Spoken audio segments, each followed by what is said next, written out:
Opening day edition Dead Red Podcast. Welcome back, everybody. Obviously, you know who I am, Big Moon, the Bronx, that's SoxArizona. We should have a guest in a couple of minutes. He's been pressing to me. He's been wanting to come on my channel at least and rant about the Yankees. But Sox, are you a little jealous today? And I want to know what you've been doing throughout the day. Obviously, I mean, I know you. I see you have a Celtics jersey on. But have you been watching any baseball? Have you been jealous that your team is not playing today? Yeah, dude, it sucks. We had to miss out on one more day of baseball, but I'm glad that first of all we're calling the game tomorrow still, and then we're gonna have a game hopefully, unless that one gets rained out. It seems like it's a thing for the Red Sox. I don't know how the Yankees have been in the past, but we get rained out on opening day a lot. It happened in 2016, I believe. It happened last year, and now this year again. But yeah, I've been watching baseball today. Started off with I love the pregame ceremonies in St. Louis with the Clydesdales, all that stuff. We were watching that, and then obviously the Celtics at 4:30 my time. They just tipped off about an hour ago, and they're playing the Bucks tonight. So a lot of good stuff tonight. How about you? I was watching the Brewers game, the Cubs game, and a lot of former Yankees. David Robertson closed out the game. I remember him closing out games in 2014 for the Yankees. Clint Frazier was the left fielder. So a lot of throwbacks there. So that was a good game. You know, I did enjoy that. I was watching a little bit of the first inning as well, second inning, and then I skipped to the rest of the game because I was doing stuff in between. And I wanted to see how Seiya Suzuki did. The Japanese star is coming over. I believe, was 1 for 3 in his first appearance. He walked. So I'm really looking forward to that. Obviously, the Yankees do play the Cubs this season. I'm going to guess the Sox do as well because it's same division. I have the Mets game on right now. So, before we bring on our guest, he does a podcast with 2 Met fans. So, hearing that they had a better offseason is not necessarily a good thing. We actually discussed it just for like 2 seconds on their 100th episode of Clapback Sports. And with that being said, let me welcome on Murph. What's going on? What's up, my guys? How y'all doing? We're doing I love good. busting some Mets chops. We can always make fun of the Mets. Yeah, but the unfortunate thing here is that, Sox's fan base and the Mets fan base always team up to say fuck the Yankees or the Yankees suck and whenever they play each other. So that's the unfortunate part. But yeah, I gotta bust this man's chops. He's a Giants and Red Sox fan. That's a little rare. Yeah, ever since birth, baby. I don't know what it is. They chose me, but it don't matter where you're from, who you pick, as long as you stick with them, baby. That's funny because half my family is Giants, Yankees. I don't really watch basketball, but Giants, Yankees, and then half my family's Red Sox, Patriots, and then we got you. A little bit. I got the best of both worlds. Yeah, dude. Must be nice. Must be nice. Can't relate over here. Shout out to everybody in the chat, everybody watching. I want to point this out real quickly before I get to Murph. Today's trivia: what 3 teams have the best opening day record in history? The Orioles, the Mets, and the Mariners. Other than I'm talking recent years, of course. Those teams have sucked. Gonna put it very lightly. But Murph, man, I mean, I've been pretty adamant about this offseason. Obviously, I'm going to the game tomorrow, so I'll be with a bunch of Yankee fans and stuff like that. I saw a little bit of your because obviously I was on with you guys for the 100th episode of Clapback Sports, and you were just adamant that Josh Donaldson's on this team. Give us your thoughts. And I know that you came in my DMs requesting to come on when Brian Cashman was talking about the Astros. So please, the floor is yours. Yeah. That's a whole different subject. But I mean, dude, I'm still a little triggered by the Gio trade, man. And I feel like I've been getting a lot of disrespect towards Gio when I've been putting that out there too. Like, Gio's a good baseball player, dude. He gave us versatility. Obviously I like the fact that he could play both short and third. Donaldson just smells like another home run or bust guy. I know his OPS is good, but we have enough of that, right? I mean, at least I thought so. I thought we had enough of the firepower on the bat. I'm looking for guys that can put the ball in play and contact hitters, and that's why I love Gio, and I love DJ too for the same reason. And I don't know, man.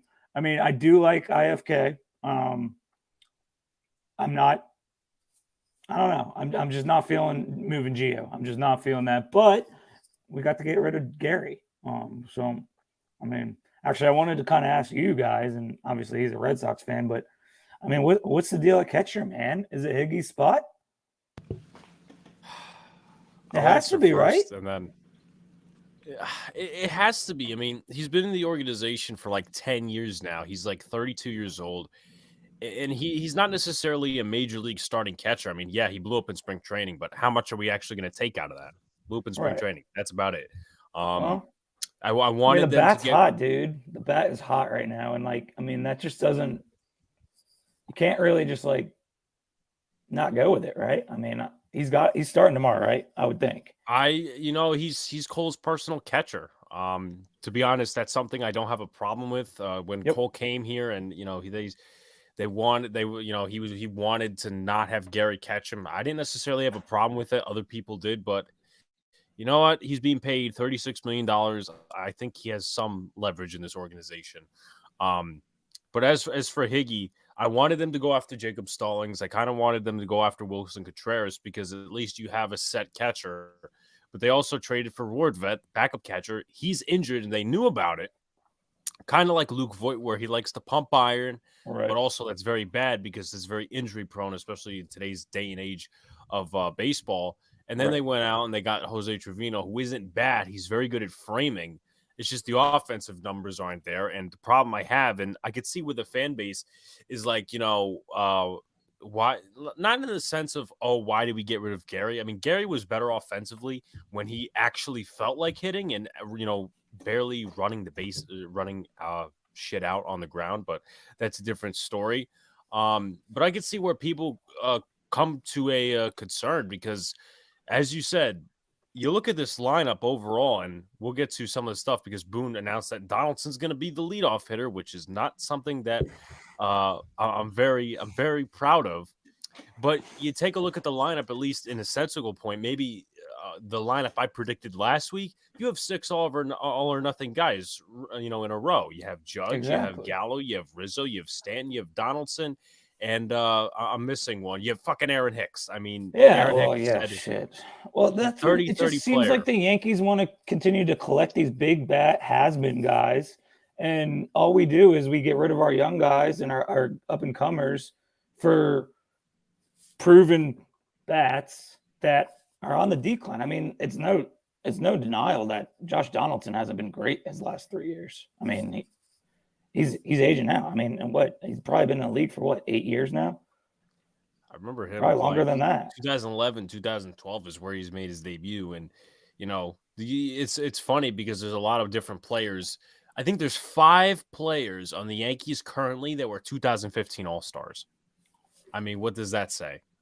It's interesting because it seems like they go out and sign a guy like Joey Gallo, and fans, a lot of fans weren't happy with it. Yeah, there you go. There's the other one you're missing. We talked about in our previous podcast that it seems like the fan base is a little bit split when it comes to these things, and when something like Joey Gallo doesn't work out, it seems like the fans just keep calling for more. They want another big name like that, and these guys, like you said, 2015 All-Stars. These guys are past their primes. He's not going to do much, but they want to bring in that name to say, "Hey, we're trying to win. We're trying to win right now." But it's not. It doesn't seem like it's the formula that you guys are looking for. It's just old, man. I mean, we've tried this. We've done this. Like, I don't get being in the business of just sending young guys out now because the Yankees are not what the Yankees are historically. I mean, just with the Red Sox and the Blue Jays as is. I mean, I don't think the Yankees are even in consideration to be a top 2 team in the division just preseason. Like, personally, I don't. Blue Jays roster's loaded. Boston's still good. And I mean, the Rays are the Rays. They're always going to come out of nowhere and be a thorn in the Yankees side. So, I mean, again, I'm not sure how anyone could say that this roster got better this offseason. I don't know that it got worse. I think it, to be honest, But I don't and know that it got better. I personally think it got slightly better, and I'm not saying that they got Yeah.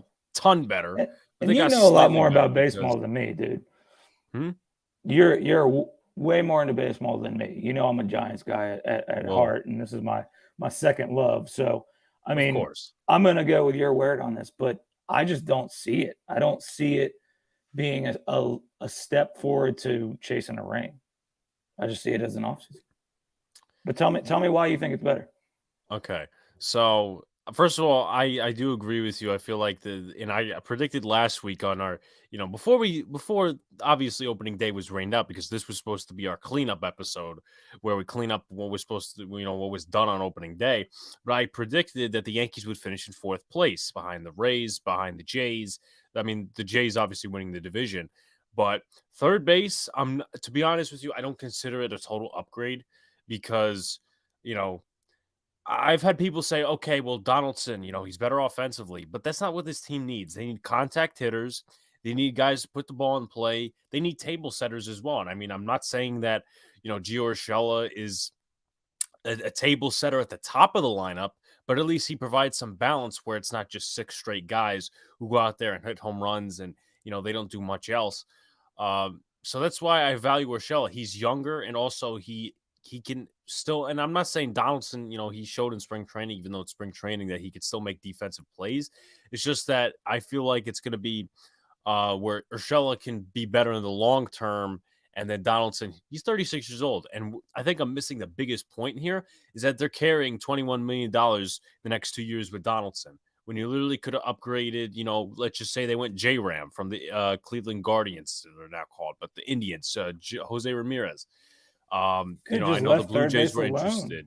You could have just I know left they it were. alone and upgraded at short.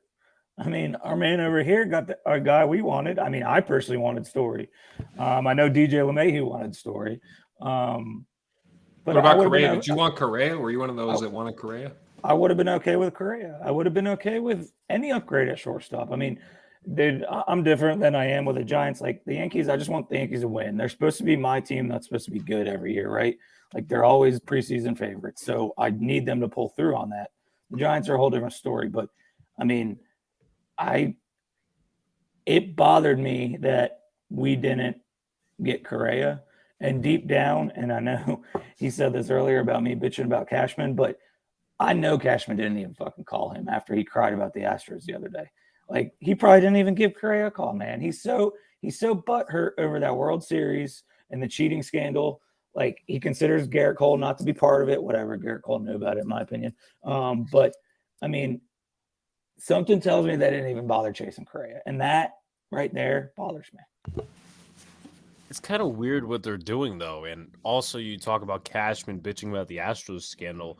I mean, Hal was saying in like November, December, the fans have to get past the Astros scandal. Meanwhile, his own general manager is bitching about it. Like that's once again doesn't make any sense. Also, one thing that doesn't make any sense, I brought up on last episode, the self-indictment Brian Cashman does to himself.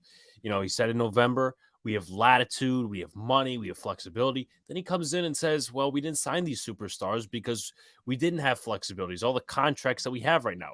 Who fucking did that? You did. That's the problem I have there. And shouts to Beantown Breakdown, Sox, Arizona. What's up, my guy? The Yankees, just saying. Let's hey, go, listen, baby. That's the rivalry. I'll definitely be seeing a lot of that tomorrow. But also the self-indictment is just weird because, they get Donaldson, who's 36 years old. They still got Judge, who they haven't signed to an extension, which I'm waiting on it. I'm literally waiting on it, unless it's going to be bright and early tomorrow when I'm on the train. Oh, Aaron Judge is extended 7 years, $200 million or whatever it is. But they're also waiting for this kid in Double A who hasn't even hit Double A yet. I mean, he's played like 2 games thus far.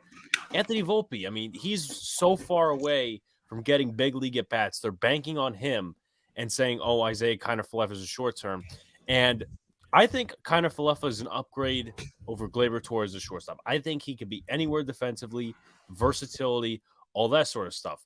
But one of my colleagues at NYY News TV brought up a good point. As you noticed, and this is really how it's done in the preseason for many sports, baseball, football, whatever. Towards the end, you'll see more like starting lineup-esque, you know, what is it going to be on opening day? Like that's what you're going to see.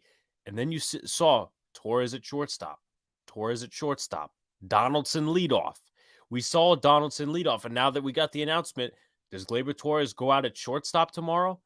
I mean, that's the problem I have with some of these fans. And shouts to B-Town Breakdown. Much respect to Yankee fans. Our rivalry is the best in sports. Respect for repping your team. Hey, listen, Yankees all the way. Even though I'm pissed with the offseason, and this is I don't tell people don't know about this about me, but the Yankees were really my first sports team. But my problem with the fan base, and it's not like I don't think it's like the Giants fan base at all. Like, I understand we could be split on issues, and maybe this is the way I see it because I've only been covering the Yankees for about 2 or so years now, at least on my channel.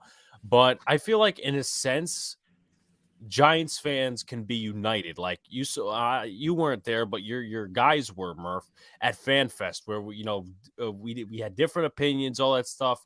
But you know what? We went there and we had a great time, right? We obviously set up by Bobby and Justin. We had a great time, and we're all hoping for one thing. And not saying that the Yankee fans don't hope for winning. It's just they're being gaslighted, and I feel like some of these people on Twitter accept it. They accept the gaslighting that Brian Cashman is doing, where they could pull wool over your eyes and say, Isaiah Kiner-Falefa, yeah, he was a great upgrade. Then they fucking start Gleyber Torres, on opening day at shortstop. But also one thing, and I'm going to ask you about this, you're probably going to echo my opinion because we probably think the same way. If he doesn't start as shortstop, your thoughts on him splitting time with $15 million DJ LeMahieu?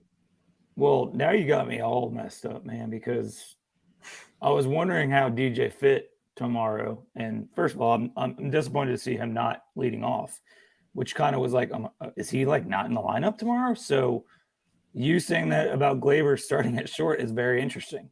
Gleyber should have never been this short last year, in my opinion. Glaber's not a shortstop. He was one of my favorite players probably on the team until he just shit the bed completely last year. But he's a second baseman. They did that to themselves, in my opinion.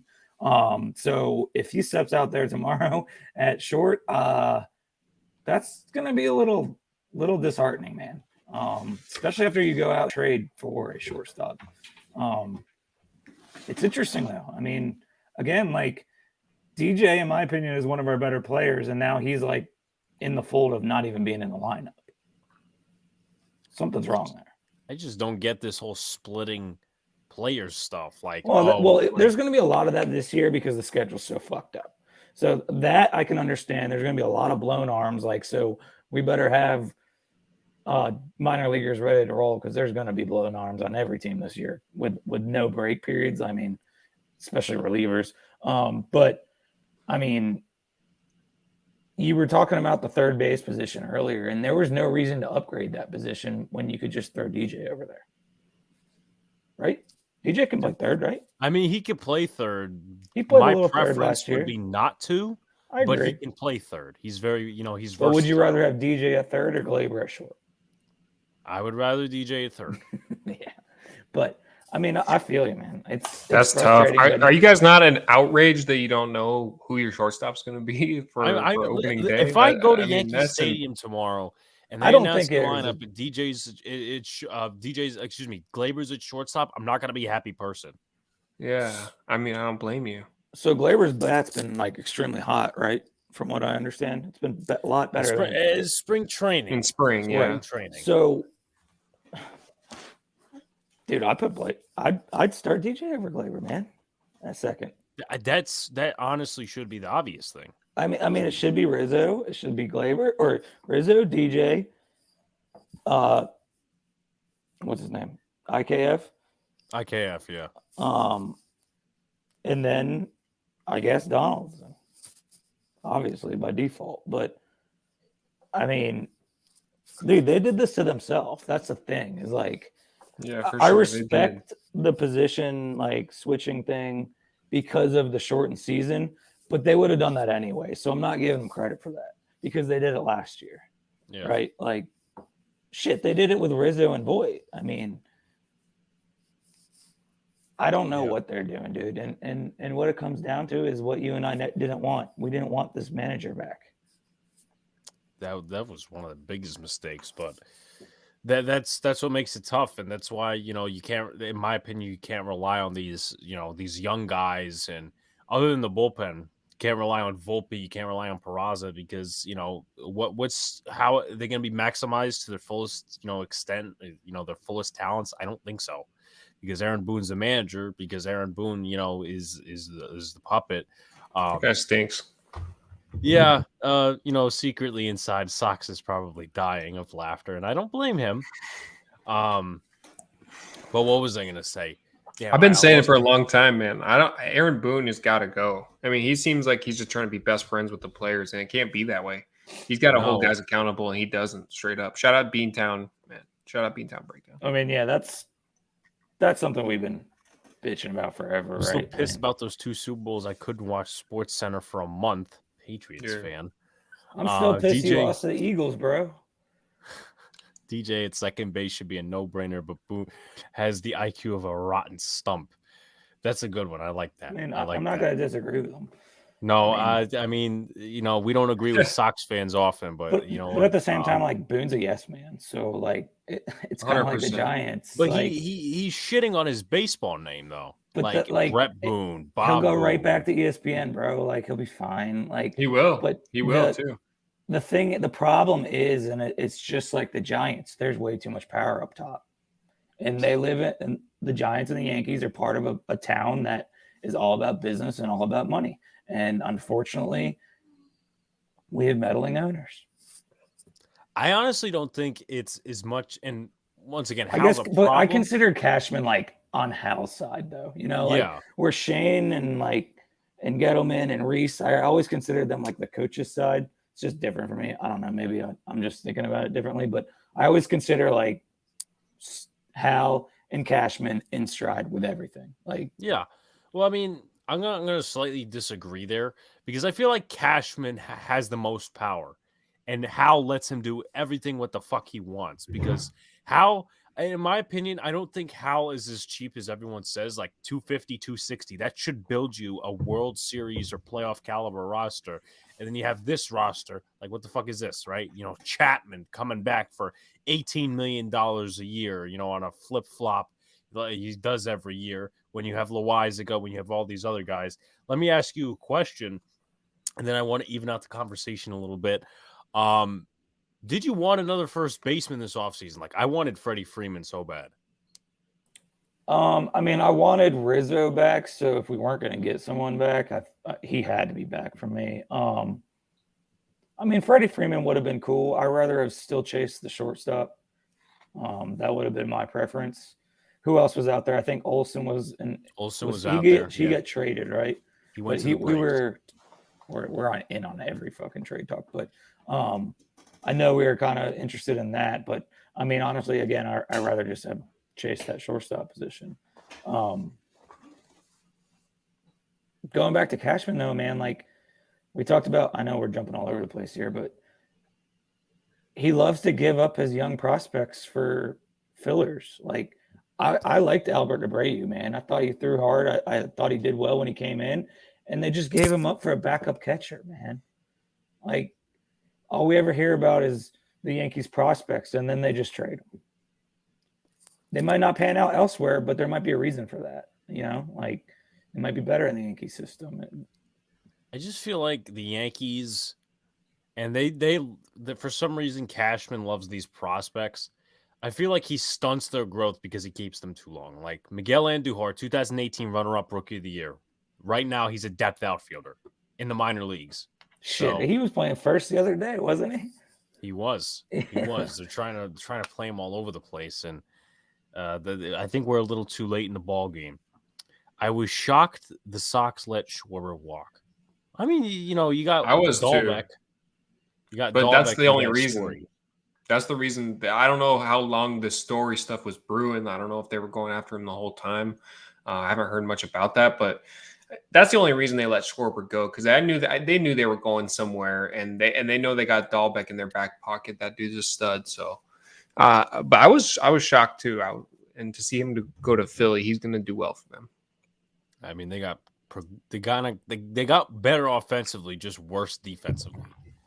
Because, I mean, Schwarber is probably going to play the DH a little with Bryce Harper, and then Castellanos is going to fill in there.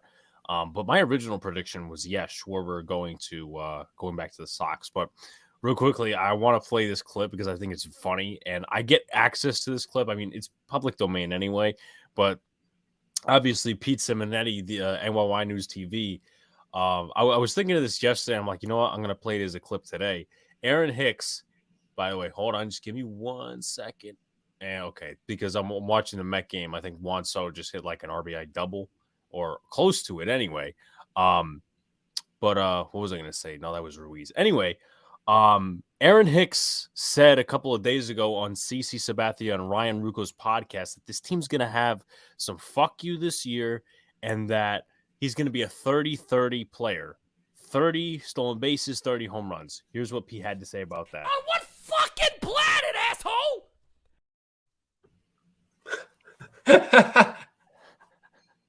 I mean, that's pretty much that. So Hicks said that on CC's?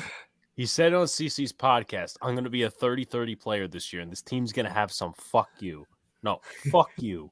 They better have fuck you, but he's not going 30-30. I mean, he hit like, 240 in the Dominican League where Octavio Dotel is still throwing 74-mile-an-hour changeups. He'll be hurt before he can even get that chance.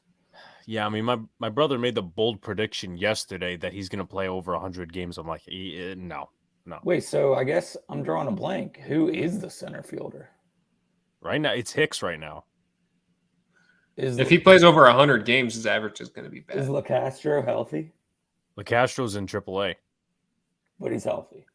He's healthy. I like LeCastro as a back. Diamondbacks fan. As a D-backs fan, I think that LeCastro will be back. Well, he balled for us, dude. That was an awful injury last year. I mean, he kind of sparked us a little bit. I like him. ACL. Yeah, it was bad. It was a nasty little injury. That's good to hear he's back. I see him being on the active roster eventually. Hicks is getting hurt, dude. He's going to be playing. Well, of course. If Hicks is going to be playing every day, first of all, Hicks can't play every day. I mean, is he? Joey Gallo's scared to play center field, though. It's going to be fucking Aaron Judge then. Joey Gallo needs to go play center field. Judge Joey Gallo just needs to get off the team. Yeah, I'm sorry. Judge has no range, and what was range as far as like his arm? No, as in like fielding range. Field. You need range, like body range. Yeah, he doesn't like have tracking that. And someone said this, and I totally agree. For a fucking 190 hitter, you better be playing center field. I mean, literally 3 probabilities for Joey Gallo, and I think his family's from Brooklyn, but I could give 2 shits. Yeah. A walk, a strikeout, and a home run. Those are 3 probabilities of Joey Gallo's at bats. Again, I'd rather have Tim LeCastro start in that spot because at least he'll get on base. That's what Donaldson's going to do too, and you bring him in. It doesn't make any sense. It's like, dude, you look around the horn and they're all the same story, man. And it sucks. I hope they prove me wrong, but like, I just don't see how this is going to end well.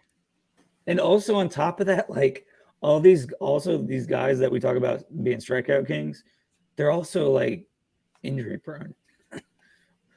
Judge, Stanton, Donaldson. I think that's what happens when you get all beefed up, man. Those muscles start to tear off the bones. I don't know. It's like the Giants trying to run the ball all the time. It's just old school mentality. And I mean, you look at the Braves, who were just an okay team all last year and won the World Series last year. Put it together, man. Put it together. And you're going to see more of that. Beantown Breakdown says the Sox and the Yankees are kind of in the same boat with their farm systems. Our past GMs have torched our farm systems to win now with the rentals. Can you attest to that, Fox? Maybe give us some insight there. No, yeah, I think that's a good point. But it's interesting because as you said, the Yankees are like they believe in their prospects almost too much. I don't know what it is. You mentioned Andujar had a breakout year in 2018, I believe, but we have guys that we right now are holding on to, like Jeter Downs, just grooming him, waiting for him to break out. Jarren Duran, but when we bring in guys like Story, a second baseman that we've needed for a long time, it finally solidifies our lineup. So we're really not too worried about those guys coming up too quickly or not progressing fast enough, because our lineup is set. Like, it blows my mind that you guys are worried about your positions going into opening day. Like, I would be frustrated as hell. I would be so mad. But I think we're holding on to him. In the past, it's been a different story, but right now we're grooming our guys well, I believe. I mean, Beantown makes a good point, but y'all have won. And we've won. I mean, that winning solves everything. It doesn't matter what happens inside or outside. Winning solves everything. I mean, the Yankees have to tear it down if they don't win this year, man. I'm sorry. I agree. Not that I disagree with you, and I said this last year. Starting with a GM. And that doesn't mean you got to get rid of Stanton and Judge, because obviously that's like the easiest thing to look at. And I love giving Judge shit, you know that. But he's getting resigned, so accept it. It's like Saquon. Like, I don't know if Saquon's getting resigned, but like he's coming back. Judge is back. So it is what it is. So I've accepted that. But, I mean, the organization and the franchise just needs new leadership, man. Unless this team finishes, if they lose in the wild card round, I'll consider it a successful season. That's how down on them I am, because I don't even think that they're good enough to get there. I didn't think that last year. Oh, I thought so last year. Last year, I said at the deadline, trade for Adam Frazier from Pittsburgh. If you are making moves, if you're not making moves, fuck Joey Gallo, fuck all these other guys. Do not trade for them. They traded for them, and what did that do? We got bounced by the Red Sox in the wild card game. And then we were told, trade deadline, well, it's the players. They didn't do much to improve. So, I mean, as far as standards go, right now in my predictions that we recorded last week, I don't have them making the playoffs. I am sorry. The Blue Jays are so much better. And I hate, to me, listen, I get, for people on Twitter, and I talk about Twitter a lot, you could be cheery about the Yankees. You could be optimistic to a point. But if you're just going to say shit to get likes, I'm not going to listen to you. Like these people saying, oh, well, the Blue Jays have 4 players on the roster that can't play defense. 4 players in their lineup. Like, dude, look at our fucking offense. Like, yeah, well, we're defensively better. What is our offense going to do? 6 straight players that are home run or bust guys. And then also, oh, well, the Red Sox are not better than the Yankees. I'm like, dude, come on. Like, seriously? And I hate it's the bullpen. It's the back end of our bullpen that we don't even have a closer. That's what people are worried about with the Red Sox. Like, I don't know about Toronto. I really don't know. Tampa Bay, you don't know what you're going to get, but it's the back end of our bullpen, that the pitching that is really worrisome. Like, our offense is set. There's no questions about it. Like, we're going to rake the ball this year, but it's the same thing as it was last year when our bullpen didn't show up. Our offense would go off and it would be a shootout, and vice versa. When the pitching showed up, the offense wouldn't. Beantown Breakdown says SoxArizona thoughts on Devers and Bogarts. I think that's what he means, not re-signing. Yeah. I mean, I think it's Devers is set to reach free agency after 2023. Bogarts is probably going to opt out of his contract this season. And it boils down. I mean, it comes down to this. The Red Sox didn't want to pay them, so they're going to take their services elsewhere. If the Red Sox don't want to pay him, it happened with Eduardo Rodriguez. And Red Sox players before them have surely done this. So it's no different. If we don't want to pay them, they're going to get out. Well, I mean, Jeter Downs, he can play. What's his main position? He plays shortstop, and if Xander goes anywhere, Jeter Downs will be our next shortstop. That's what I'm saying. They groom these guys well, man. We have a back. He'll be ready then, because he'll be ready. Literally his time frame is. You said Devers is gone after this year. Yeah, after the 2023 season, Devers is he might opt out. We'll see. Well, we haven't even really talked about pitching, man. Like, Oh boy, we talked a lot of hitting, but I mean, with this, we could actually, and we could combine it also, like, bullpen and stuff, just overall looks. But the I pitching don't even care matchups about our for, bullpen. I still think our bullpen's good. It's just I hate fucking Chad Green. I hate Chad. Yeah, I'm not worried about the bullpen. I'm worried about the 2, 3, 4. Especially this series. Like, I told Sox, and No, just Sox totally period. agree. I told Sox, and Sox totally agrees with me. It's gonna go two ways, but in one way possible. It's either the Red Sox win the first game and the Yankees win the next two, or it's the Yankees win the first game and the Red Sox win the next two. Personally, I have my money on the second one because I feel like the Yankees, yeah, they may win tomorrow, but look at, and obviously ESPN's being weird with the pitcher matchups and stuff like that. But Saturday, Pavetta, at least according to ESPN has, screwed up this shit before. Obviously, it's Notorious. Evaldi. Obviously, it's the wild card matchup of Evaldi Cole. Then it's Pavetta and probably Luis Severino. Then it's Huck, I think his name is Tanner Huck. How? And Hauk. Yeah, Tanner Hauk and what's his face? Why Jamo. So I mean, or it could be Montgomery, but I have faith in Montgomery. I like Montgomery, probably one of my favorite players on this team. But against what this Red Sox team can be, and the fact that Alex Cora is the one coaching them up, like Devers, I'm scared shitless. I feel like he's going to hit a home run tomorrow. Xander Bogaerts, he's. I feel like he's going to do something. Bobby Dahlbeck, So once again, I'm not too worried about, and also because of this, I guess it is. I guess because of this whole short ramp up period, they're only limiting Garrett Cole to 70 pitches tomorrow. Now, how can you classify 70 pitches? He could have 70 pitches in the fourth inning. He could have 70 pitches in the fifth inning. So honestly, you kind of just gave away to the Red Sox and Alex Cora and said, listen, he said 70 pitches tomorrow for Garrett Cole. What does that mean you have to do? You have to get him worked up early, work the count, get on base, and he's out of the game in 4 or 5 innings. And then you just have to pitch and field well because Evaldi, remember the last time, once again, wild card game where he shut the Yankees down to like 1 or 2 runs, if that. And then it's going to be one of two things. I mentioned this before with the Yankees. Shouts to Tudo, by the way, in the chat.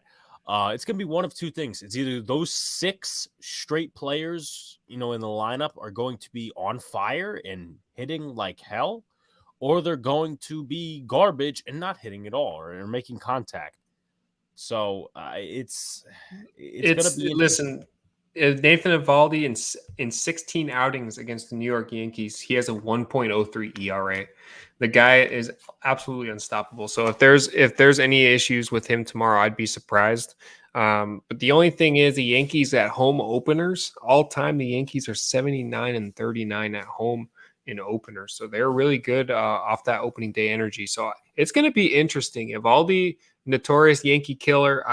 I agree. I think the Yankees might take opening day at home and win the next 2, but it's going to be a shootout. Cole and Evaldi are going to go back and forth, especially if is it going to rain again tomorrow? Do we know? It's supposed to be sunny and it's supposed to be like mid 50s. Yeah, I mean, I expect it to be a shootout between Cole and Evaldi tomorrow. I mean, like you mentioned, his last time, like back to the wild card game, he destroyed them. So it's gonna be good. I'm super excited. I'm just wondering because obviously the bleacher creatures section in right field 203. That's not where I'm sitting. I've sat there before though. I just wonder because that section is usually notorious for taunting opposing team right fielders, and I've been a part of that. I'm not going to lie to you. I wonder if they're going to do that to your starting left fielder. That's probably going to be what, Verdugo, right? So well, Verdugo will be in left, and then Jackie Bradley in center, or Kike in center, excuse me, and we'll have Jackie Bradley in right. Yeah, I gotta see. tomorrow in the section I'm sitting in whether we're going to be taunting Verdugo or not. I mean, then Verdugo again, loves it. Someone did throw a baseball at him, but obviously there was more context to that incident people actually read into. Beantown Breakdown says, I got the Yankees winning 3-2, but the Sox, that's very possible. I think we're all in the same boat there for very the possible. most part. I'm just shit scared in a way of Chapman fucking up tomorrow, or at least putting me in a position where I might have a heart attack in the stadium. Well, I feel like, if Chapman doesn't return to form, then this team's fucked. It needs to be Lowe's turn then. They need to transition it to Loizaga then, if that's the case. If he starts off, is that a thing? I mean, he was in a couple of safe situations last year. I mean, you think about why it. I liked Abreu, man. It's kind of why I liked him. Him, Clay Holmes, who we still have from the Pirates, who's pretty good. They're never removing Gaskin. Gaskin's never getting removed with Aaron Boone being the manager. You mean Chapman? Yeah, no chance. Well, I mean, this is the final year of his contract. Right. I mean, we're riding him this year, but like if he doesn't return to form, because he was awful last year, but he was pretty good the year before. Now, let me ask you. He blew the playoffs. Let me ask you a question. You surprised the Yankees haven't re-signed Brett Gardner yet? I saw some quote from Aaron Boone talking about him earlier, like, on the bus into the stadium or yada, yada, something about, I was thinking about Gardy and how much he means to this organization. Kind of, yeah, honestly, considering we were talking about center field and them not really having a set center fielder besides Hicks, but then again, they paid Hicks. So, I mean, was Hicks hurt preseason last year? He got hurt right. I remember he got hurt early in the season. I don't remember if he was hurt in spring training. No, I don't think he was because I think he did start. But I don't know, man. I mean, it's whatever with him. Now, obviously, in one of our first episodes, we were discussing rule changes. What do you guys think of this NFL-style microphone for the umpires once the challenge is done? I was going to ask you about that. I think that's one of the biggest progressions that this game has made. Like, it's going to be so nice. It doesn't happen all the time. Usually when they go under review, I mean, we know what they're looking at. But it'll be nice when there's that occasional weird call or whatever it is that they go look at, that the umpire can grab the mic and say, hey, this is what we looked at. This is the result, and play ball. It might make the process go a little bit quicker too. Who knows?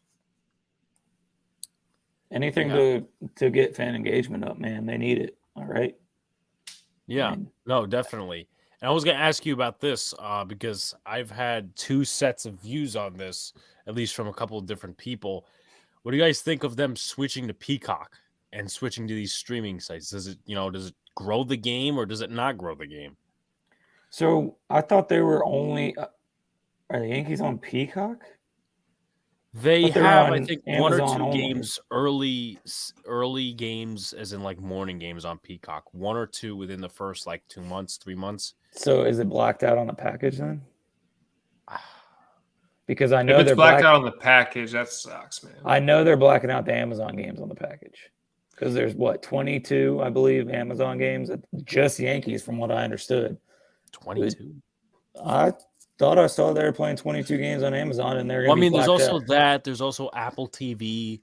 Again, I'm personally getting all confused with all these fucking streaming sites. It's interesting because most people that I know or have heard with all this streaming stuff, especially with Thursday Night Football going on to Amazon now, people are just going to go online and stream it anyways. Like, I'm not going to go pay for a subscription for something just to watch Thursday Night Football. Like, if I want to go watch that, I'll probably just go stream it online.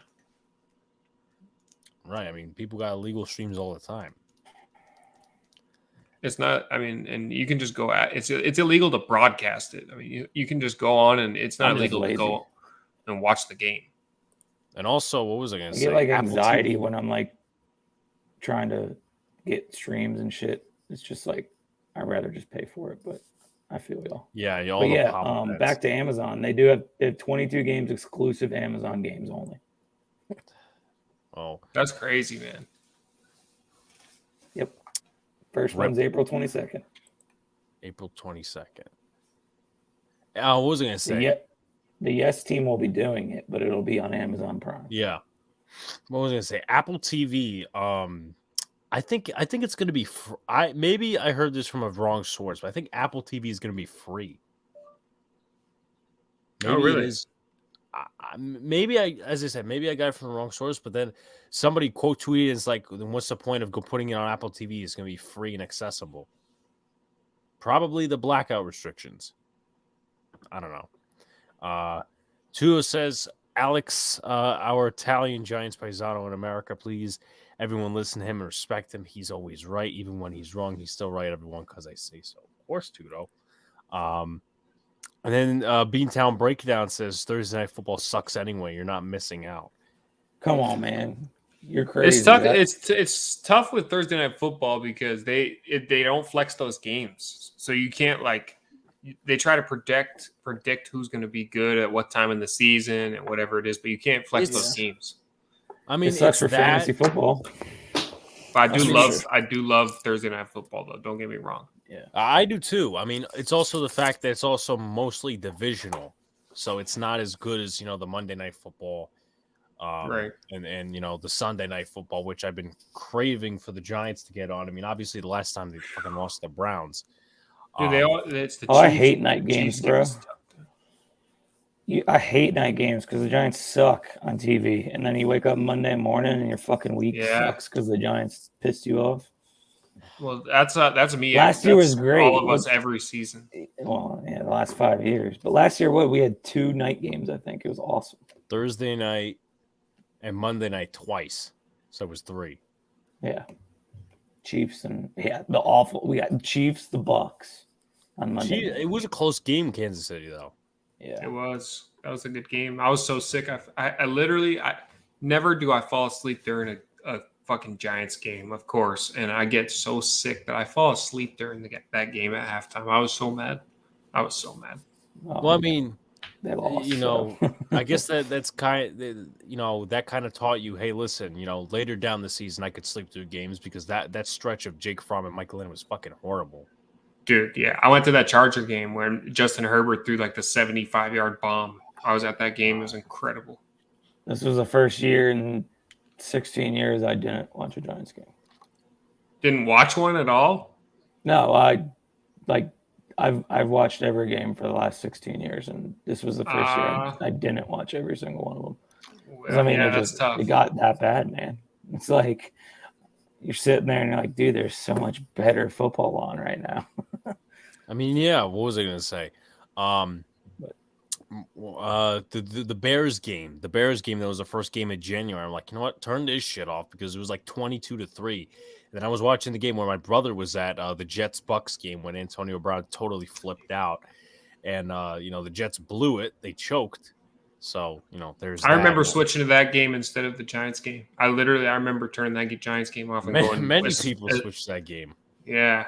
It was just so much better. I mean, the Jets had the lead for a little bit.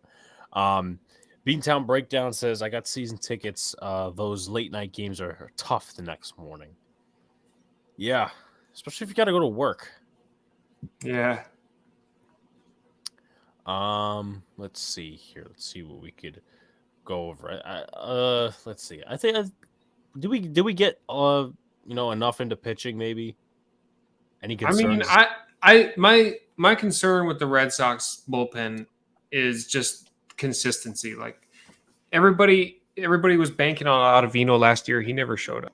Everybody's banking on Matt Barnes this year. I don't know with Matt Barnes. His fastball's good. His sinker's good. But it's going to turn into riding Garrett Whitlock early on in the season after the starter. And, I mean, I don't know how long riding Garrett Whitlock is going to do. We have James Paxton coming back. He's going to be possibly a starter. He's got the Tommy John surgery. We don't know how long that's going to take. Chris Sale is starting on the 60-day IL from a broken rib.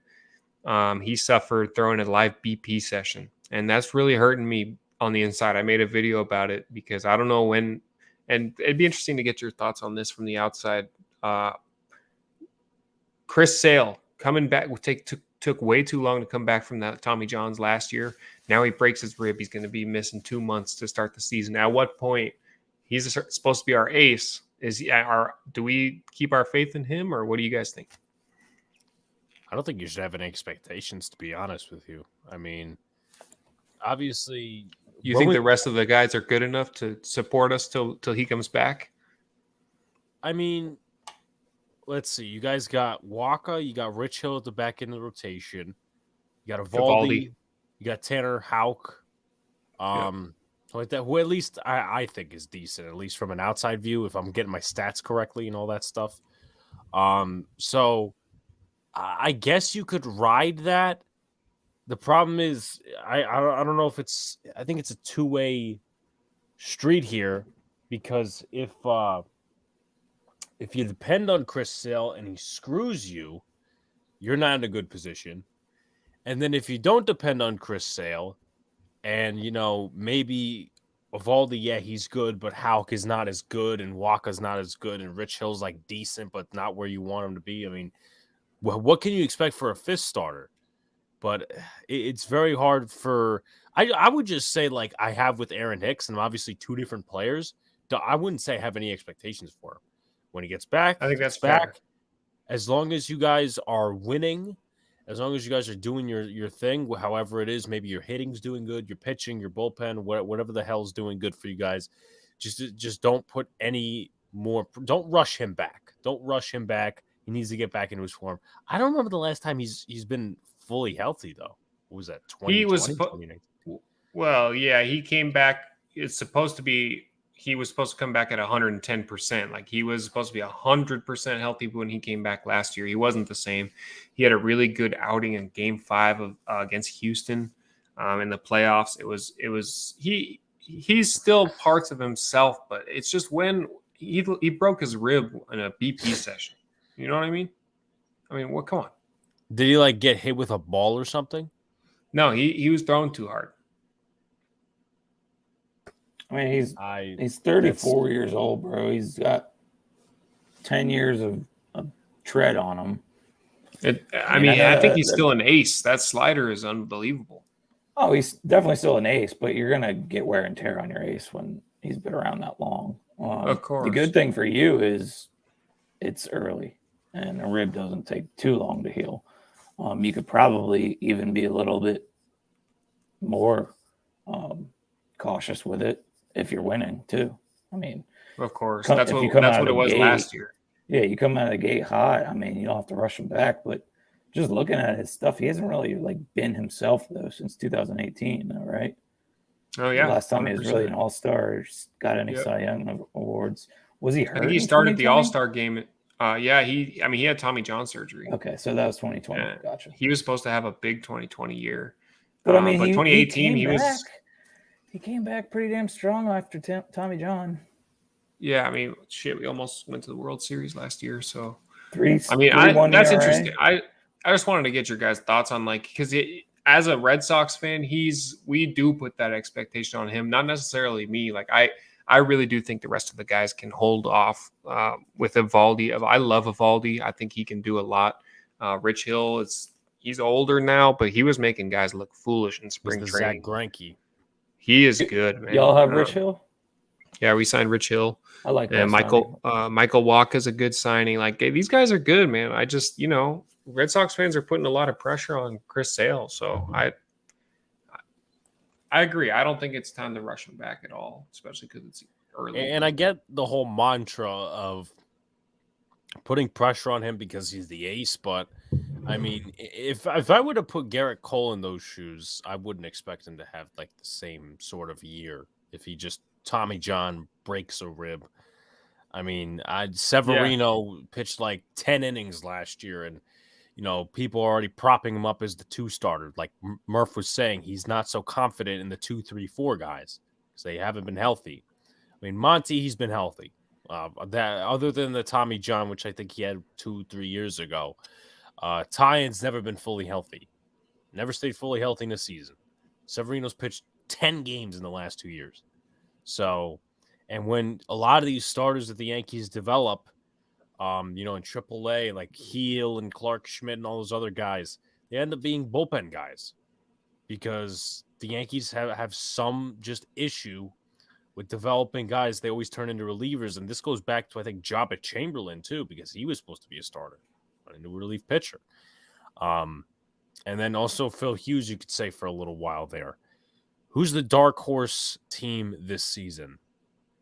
That's a good question. Dark horse team. Texas Rangers. Looks like they're trying to win with bringing in Corey Seager. Like we talked about that division already. I think they could sneak up, and I didn't expect them. I didn't pick them to win that division, but I think they could. I think they could play good ball and get up in there.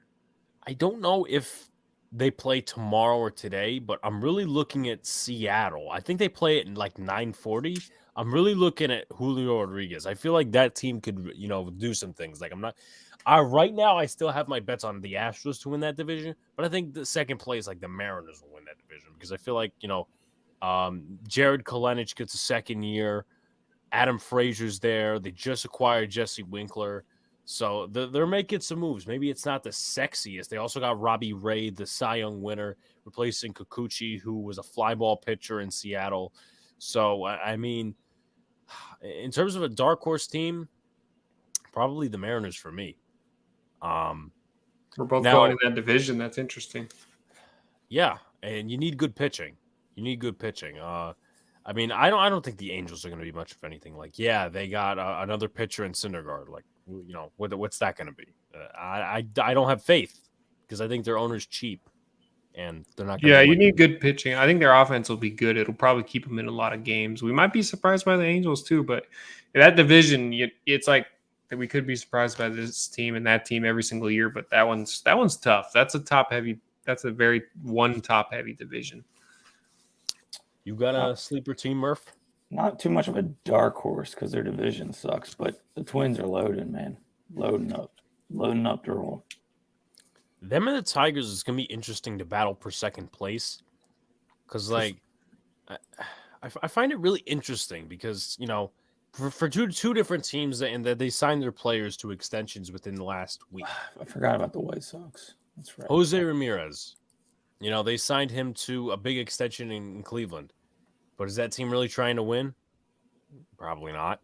Pittsburgh, they signed Brian Hayes to an extension today. That's like $8 million a year, which is chump change.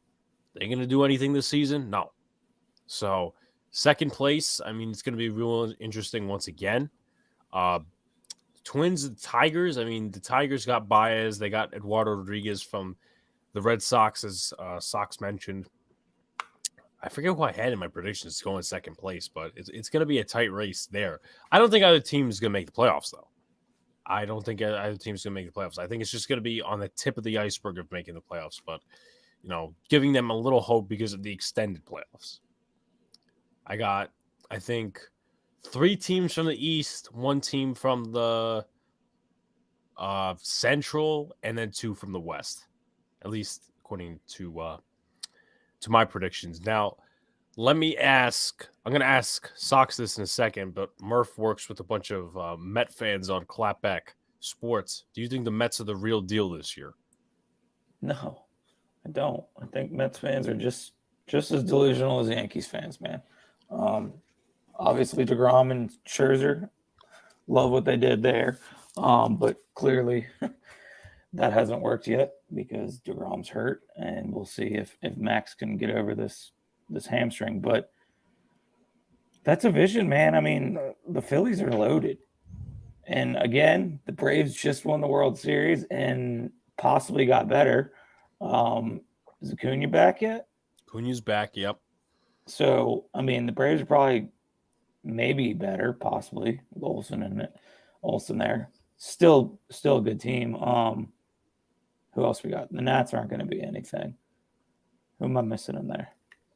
You got the Marlins. They're not going to be much. Miami's nothing. But, I mean, why? I guess this is what I ask Mets fans. Why are the Mets better than the Phillies? And why are the Mets better than the Phillies?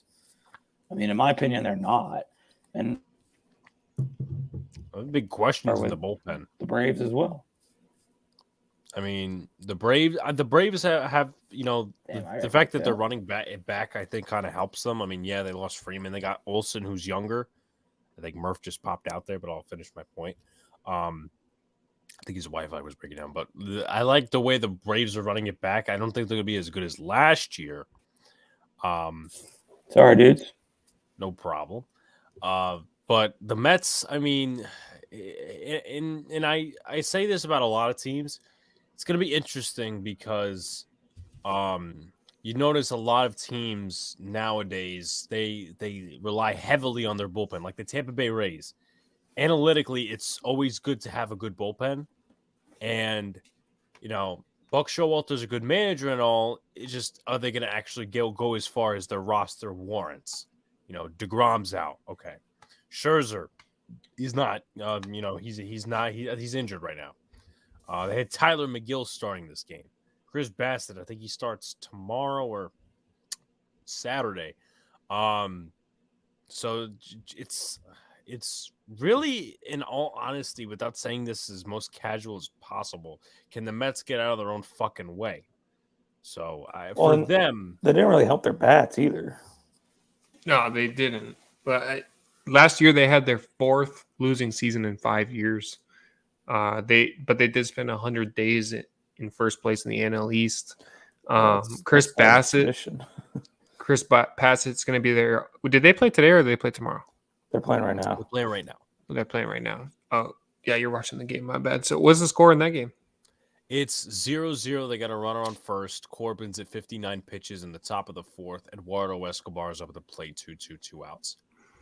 Interesting. Okay, we'll have to see. I mean, I think Carrasco is going to be good. Scherzer is one of the best pitchers in baseball. But like you said, they didn't add to their offense very much.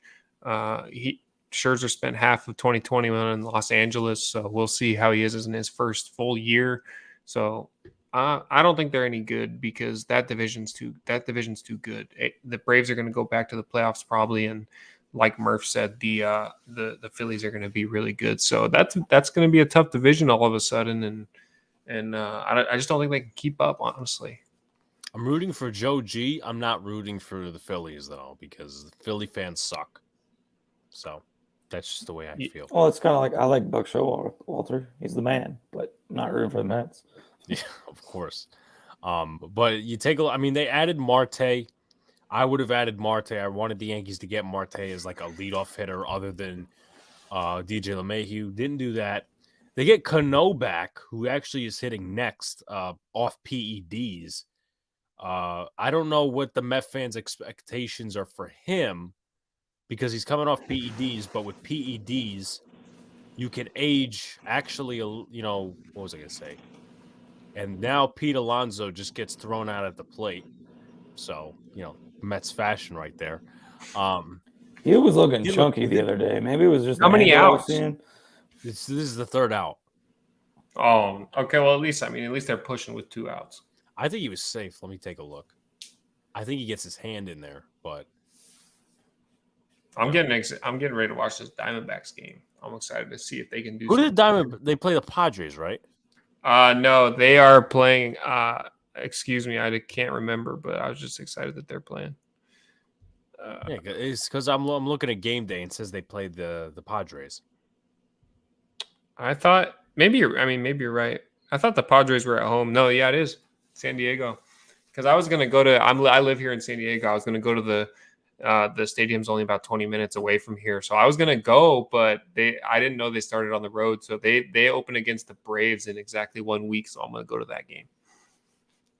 Interesting. What was I gonna say? But for the Mets, I mean, Cano, you're what I was saying before Alonso got thrown out at the plate is that your body ages a little bit slower with PEDs. Like once you come off of them, your body ages slower. Like Nelson Cruz, apparently he was accused of doing some PEDs, and he's still a fucking good hitter. I would take him on the Yankees if they didn't have 700 all or nothing guys, and they don't need DHs. Trust me, they have enough.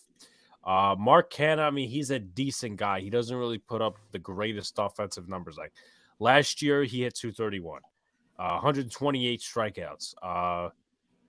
he did walk a lot though, 77 walks. The year before that, 246. So he's not the greatest offensive guy. Maybe he's good defensively, but I mean, they just need to go ahead and James McCann. I mean, he's not great offensively either. So it's gonna be real interesting. And also, I know that Murph knows definitely who I'm talking about, but I don't think Sox will.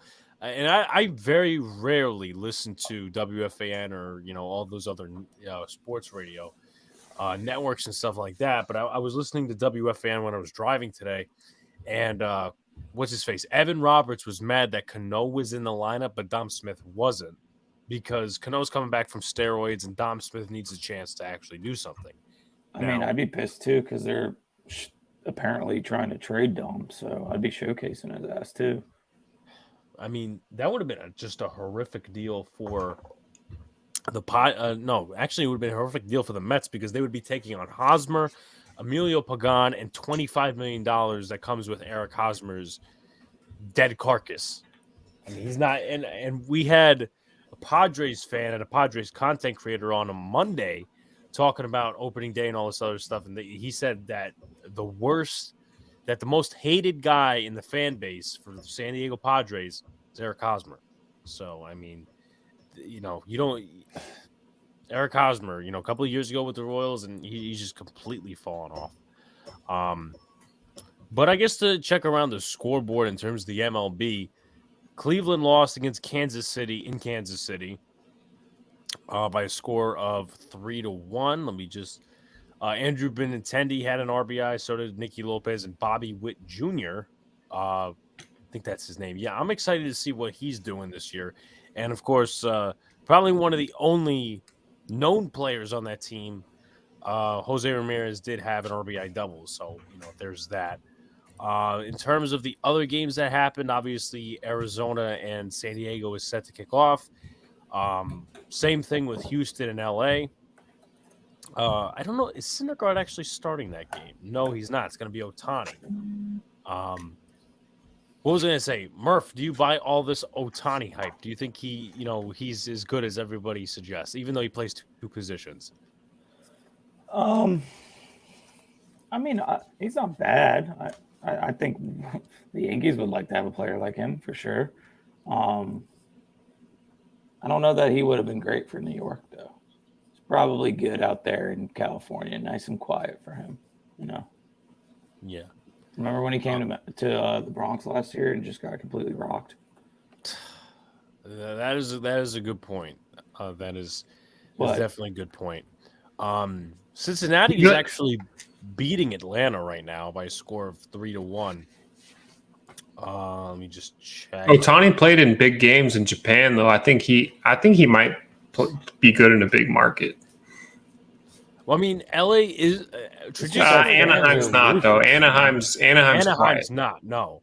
But traditionally, the LA area is. But once again, Ohtani would be great for the Dodgers. He's just not a Yankee, bro. Yeah, our fans are ruthless, man. Like, we fucking booed Stanton his first game. Like, looking back on it, smart people, but I mean, you got to be built for New York. You know that. You got to be built for Boston. Sonny Gray wasn't built for New York. Yeah. James Paxton was not built for New York. It kind of sucks for us fans because it is a thing being built for the big stage and being built for the big markets, and there are people that can't live up to the hype. We see it with both of our teams all the time. I mean, so Giants and that's what you get for historical franchises sometimes. Yeah. Just to point out something real quickly before maybe we get into some over-unders or whatever. Sox. I'm very interested to see because I haven't looked and I didn't actually. I think I set my fantasy lineup, but you want to reveal your fantasy lineup in the league that we are in? Yeah, I was happy that finally came together last night. So super excited to get into this fantasy season. It's going to be the third one, I believe, on this that we're starting. Welcome to the league, Big Blue. Thanks for joining us. I drafted Will Smith as my catcher. It was late. Paul Goldschmidt's my first baseman. And I was surprised that you loaded up on pitching, and that's a good way to go at it because it takes up a lot of those categories. But you're gonna have to tell me your thoughts on that because I think you decided to go and get you're like, hey, there's enough bats on the waivers. I can just go pick up guys whenever I need to. But these pitchers, they're not available for very long. So I think that's your look at it. But I'm going to go off on offense this season. Jose Altuve, Devers, Dansby Swanson, Ketel Marte, Benintendi, Ozuna, Rizzo, Verdugo, Bichette, Rhys Hoskins, Cedric Mullins, Kyle Schwarber, Ty France. And then I got Bieber on the mound. He's my ace. Aaron Nola, Edwin Diaz, Kenley Jansen, Musgrove, Frankie Montas, Dylan Cease, and Nathan Eovaldi to round out my lineup. And it's a small league. It's an 8-person league. So I'm thinking offense takes this thing, but I think Big Blue has different thoughts. Well, I'm going to be completely honest here. Just in case I couldn't actually because originally when it was set for Wednesday during one of my classes, I'm like, damn, I can't make it. So I originally did like the queue where I put players in my queue and I selected different players, and then you moved it to a time where I was available. Then I forgot about it. I'm like, oh wait, I put the queue in, so that's where I got. And after I looked at my lineup and stuff like that, I'm like, this is actually not very bad. Christian Vasquez, Pete Alonso, Jorge Polanco, DJ LeMahieu, Carlos Correa, Teoscar Hernandez, Brian Reynolds, Ryan Mountcastle, who's okay, Mitch Garver, Yuli Gurriel. When Tim Anderson comes back from his suspension, he's going to be good. Jonathan Scope, Gary Sanchez offensively. Then you look at the rotation of pitchers just overall. I mean, you got a lot of good ones here. Garrett Cole, Corbin Burns, Liam Hendricks, Josh Hader, Max Fried, Jordan Romano, who's a good reliever in Toronto, Emmanuel Clase from Cleveland, Raisel Iglesias, and Luis Garcia. Dude, you're going to get so many strikeouts that you're not going to lose in strikeouts in any matchup this season. So y'all are doing columns? Yeah, we're doing columns. There's a bunch of them. I don't even know how many there are. I love loading them up. I think there's 25 of them, maybe 20. I like the pitching approach. That's usually what I do too.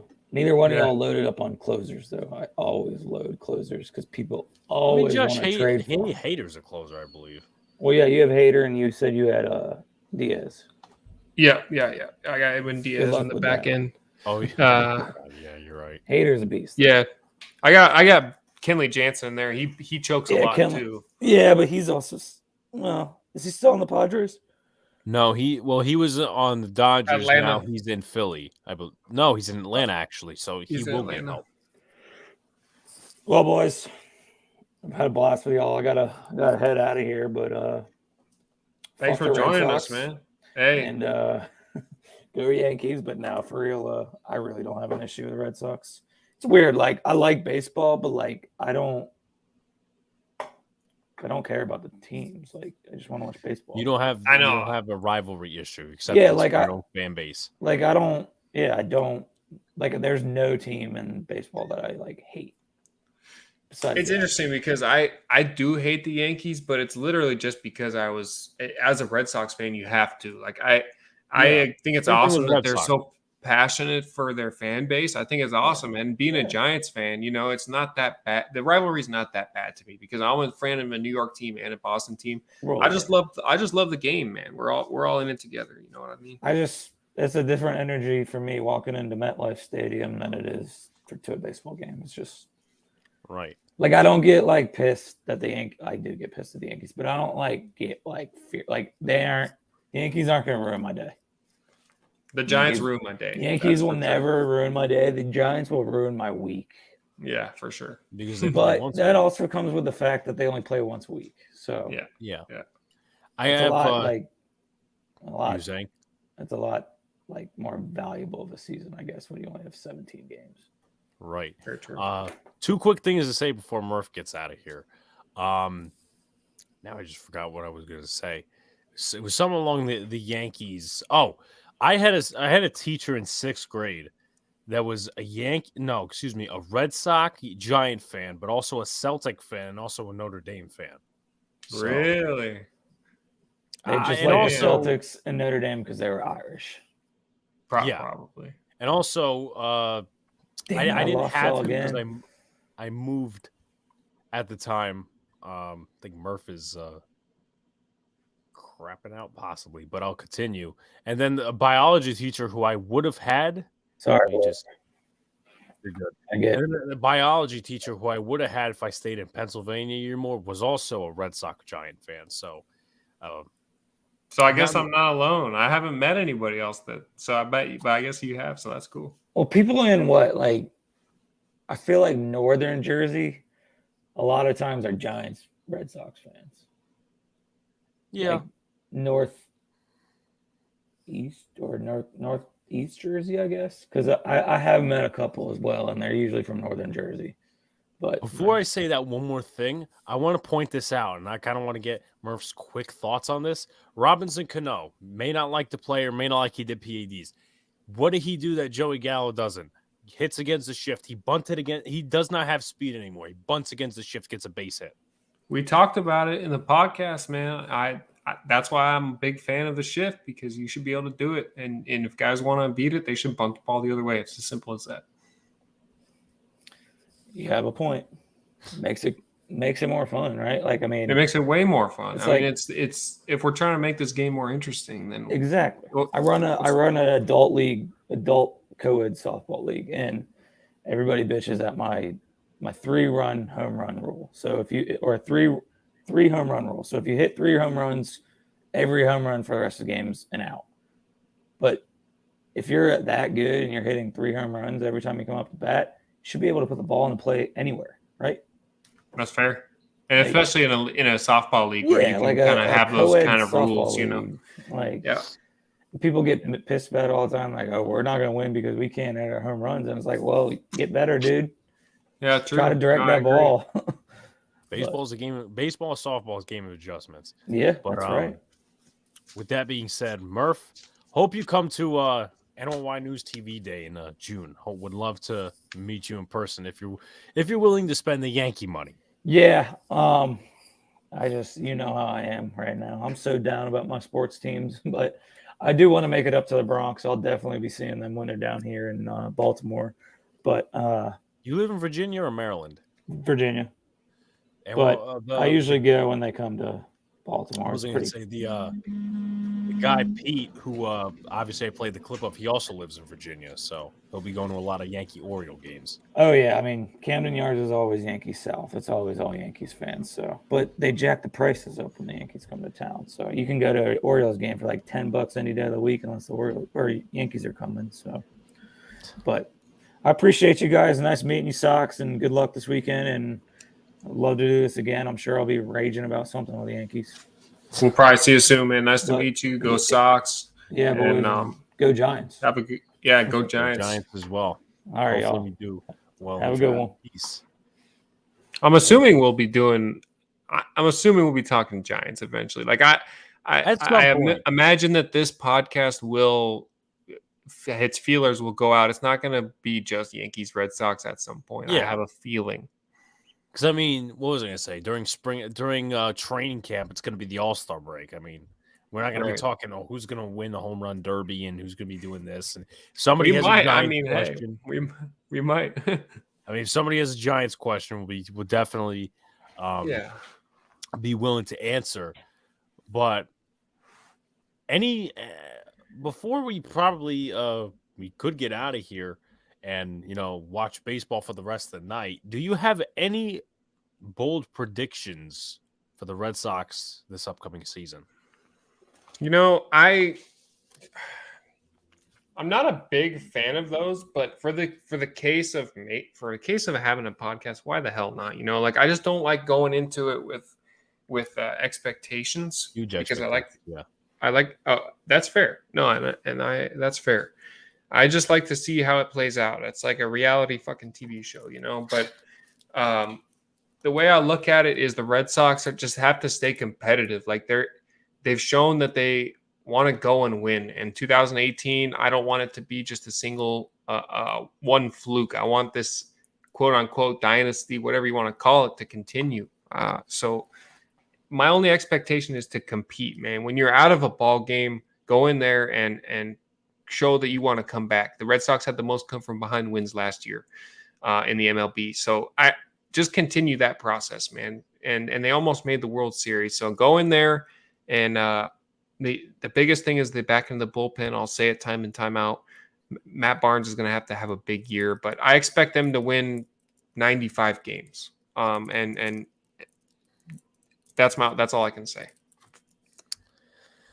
Bold predictions for myself. I feel like the Yankees are going to trade for a starting pitcher at the trade deadline. I feel like it might be Luis Castillo. I feel like it might be someone else.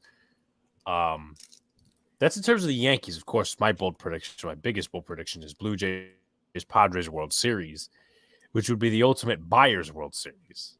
We all know that much. Real quick before we get out of here, Sox. Predictions in terms of score for tomorrow? Any predictions in terms of the series you want to make overall?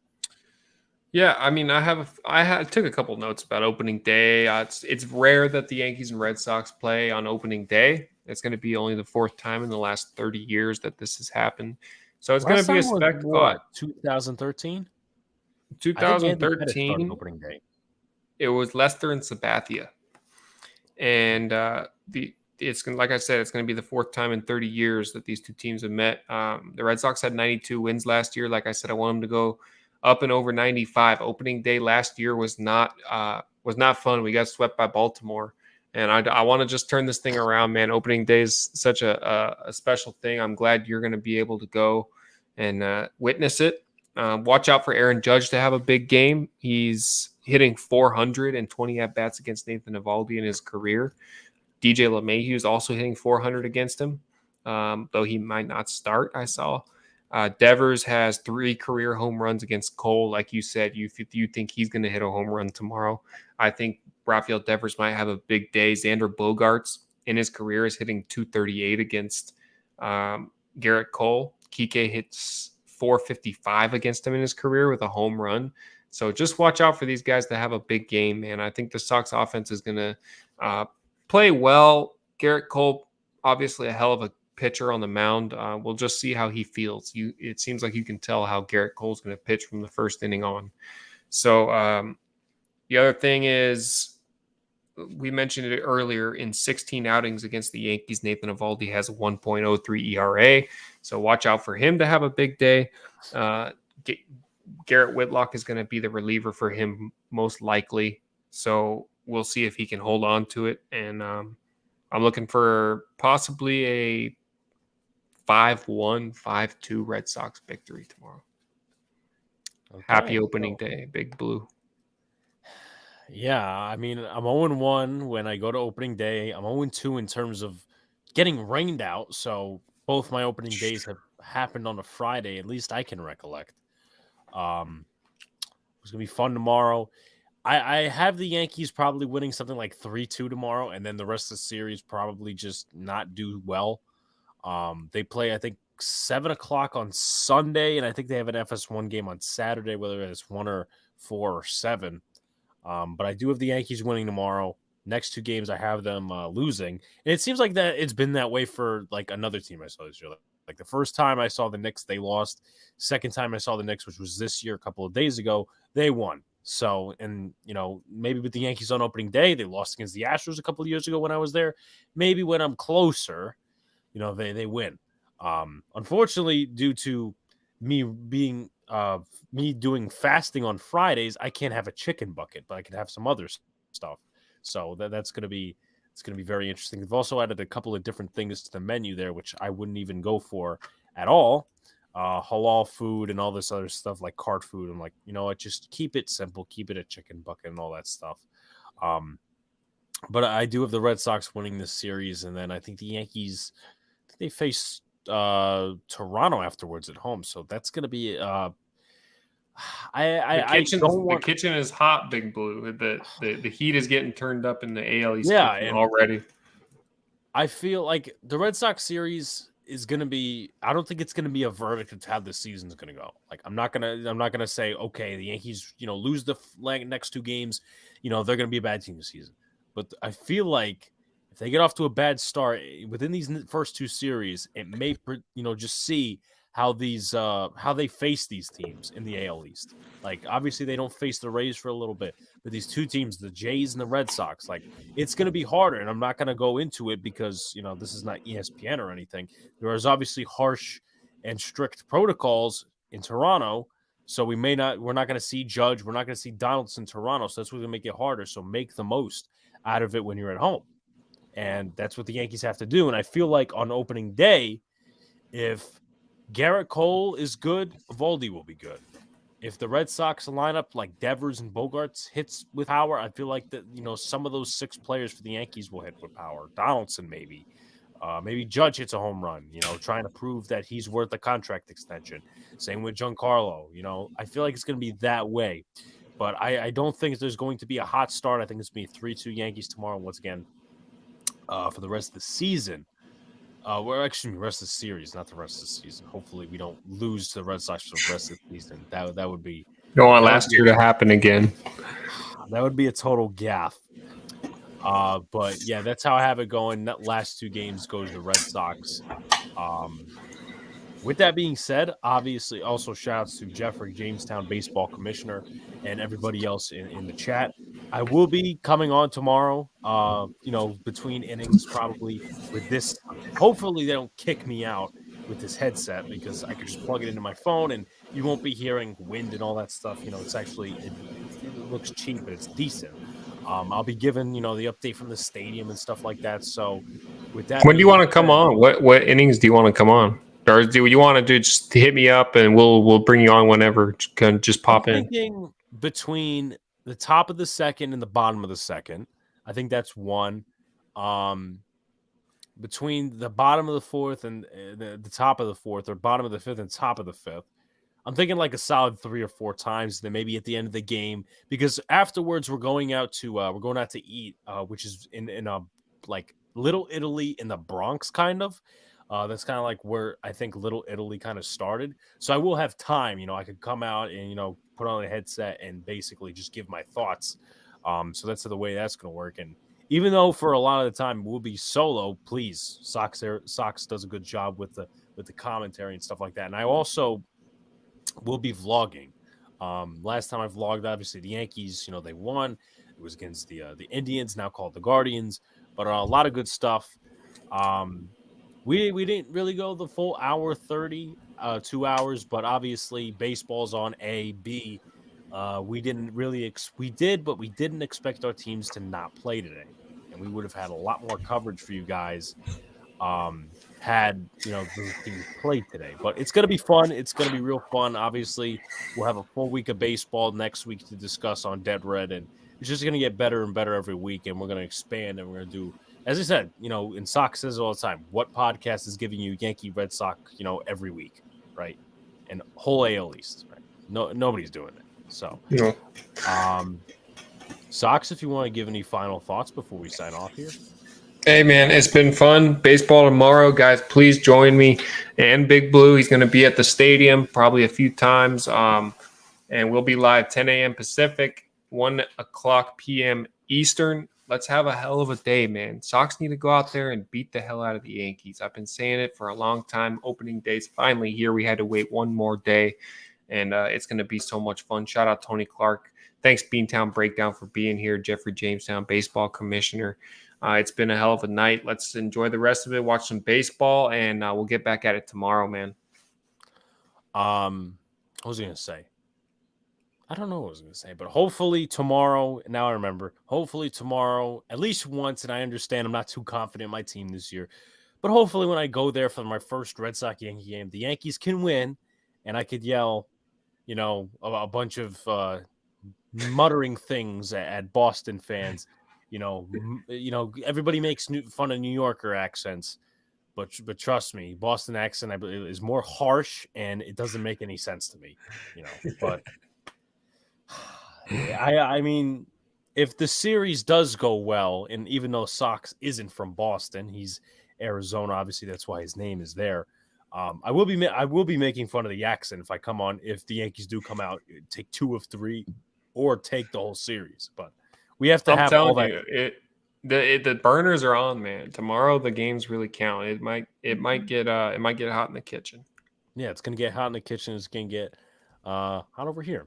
But with that being said, guys, enjoy the rest of your night. Watch some baseball. Watch some baseball. You know, I understand a lot of it. Obviously, a lot of people want to go out there and wait for their teams tomorrow if you play tomorrow or whatever. But you know, appreciate baseball. We almost didn't have it this year. Of course, I'm not gonna, I'm gonna contradict myself here because I will complain about the Yankees if there's something to complain about, just like Sox would if he had so many problems with the Red Sox. But essentially, if you have a chance, ESPN or SNY, whatever the hell you guys have, watch some baseball. Almost didn't have it, and it's just great to have it back if you're a real baseball fan. It just is overall. That's pretty much it. I'll see you guys from the stadium tomorrow. Sox will obviously be doing a good job on here calling the game, and we will see you tomorrow.